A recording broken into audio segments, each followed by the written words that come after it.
Türkmenistanyň prezidenti Serdar Berdimuhammedow 14-nji ýylda geçiren hökümet mejlisinde bir näçe pudugyň we ministrlikleriň ýolbaşçylaryny çalyşdy. Synçylar dürli pudoklarda bar bolan problemleri agdaman kadr çalyşygyny geçirmegiň döwlet dolandyrylşyna we ýurda ösdürmekde netijesizligini aýdýarlar. Ministrler kabinetiniň giňişleýin ýygynyna ähli pudoklarda ösüş sanlary getirildi. Muňa garamazdan käbir pudoklaryň ýolbaşçylary olaryň käbeleri işde goýberen düýüklü kemçilikleri üçin käbeleri bolsa başga işe geçmegi sebäpli eýeleýän wezifelerinden boşadyldy. Giňerimli kadr çalyşmalary geçirilen nowatda hökümet mejlisinden göni bir hepde bolar. 7-nji ýylda hökümet başçylygynyň oba hojalygyna gödäwçilik edýän orunbasary Annageldi Ýazmuradow saglyk ýagdaýlary sebäpli wezifesinden çekilipdi. Türkmenistanyň 30 ýyldan gowrak wagt bäri ýokary wezifelerde ýylgyderli kadr çalyşmalary geçirilýär. Türkmenistanyň Merkezi Bankynyň öňkü başlygy Hudaýberdi Oradow 17-nji ýylda Azatlyk radiosu bilen söhbetdeşikde nowatdaky kadr çalyşmalarynyň ýurduň ilkinji prezident Saparmat Niýazow döwründen bäri dowam etdirilýän tejribäniň dowam bolanyny we ýokary wezifeli adamlary ýylgyderli çalyşmagyň ýurdun kadrlar siýasatyna kemçiliklerden habar berýändigini gurrun berdi.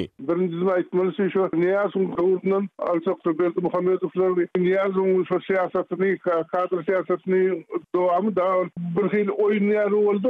Yani şu kadr goýmak, kadr çalyşmak diýip oktasatçy aýtdy. Merkezi Bankynyň öňkü başlygy ýurda ösdürmäge gönükdirilen kesgitli kadr siýasatynyň ähmiýetini utap anyk maksatnamalary göz tutmaýan hemde kemçilikler agdyrmaýan kadr çalyşmalarynyň netije bermeýändigini gurrun berdi. Ýöne o kadr çalyşanyň bilen kadr goýunyň bilen işler ütgümýär da. Siýasat gerek o barada da. Nädip şu ýurdy dolandyrmaly, nädip ýurdy ösdürmeli. Şol esaslaryň biri kadr siýasaty bolmaly da, kadr siýasaty bolmaly. Özlerini bilýändirler da näme üçin ýa-ni ona aýryp muny goýýanlar. Ýöne soňmasa ýene 6 aýdan 7 aýdan ýene de onlara aýryp başga birlerini goýýar. Onun kadr siýasaty bolmaýar da.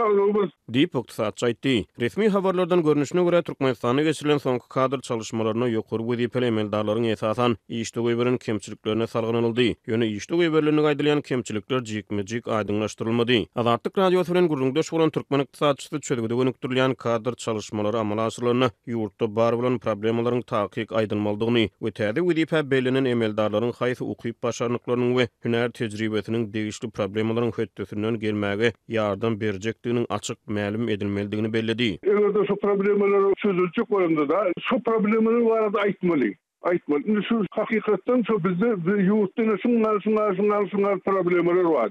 İkinciden şu problemler da iýilder ýa-da düzgün boýunça ýa-da ılym boýunça şöýdip çözülýär diýmeli.